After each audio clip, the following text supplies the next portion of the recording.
This is our most consequential Davos that I've ever been to in 24 years. And never before have we seen so many critical global issues that can only be resolved through cooperation. And at the time we most need cooperation, there actually is high levels of divisiveness politically, economically, across a range of areas. So we find this theme extremely important to bring people together and find those areas where there is the opportunity for cooperation, engagement and interaction. It doesn't mean that everybody has to agree on everything, but it is really important that we come together to find shared policy responses on these issues. But as you say, this is against an extraordinary geopolitical and geoeconomic backdrop. In terms of the risks that are going to get in the way of the cooperation, what are they?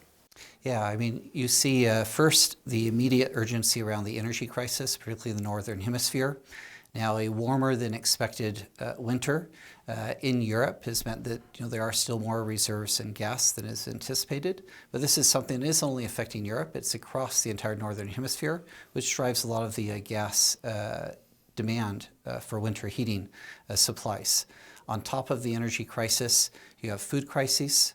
You have emerging debt issues with the inflation that we've seen.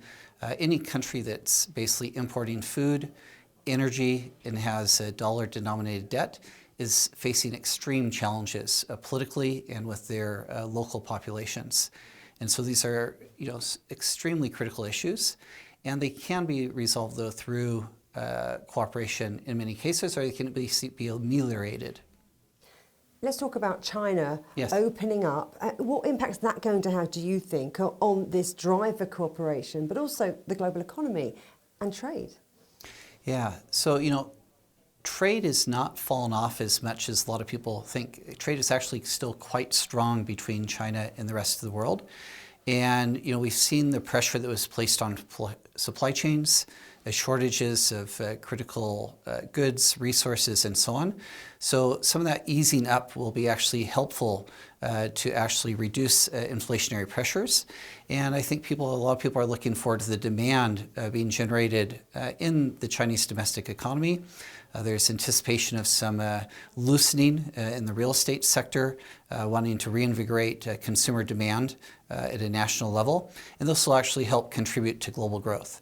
Kristalina Georgieva recently came out saying that 1/3 of the global economy was potentially likely to go into recession this year. China coming back into the economy will actually help reduce much of that pressure.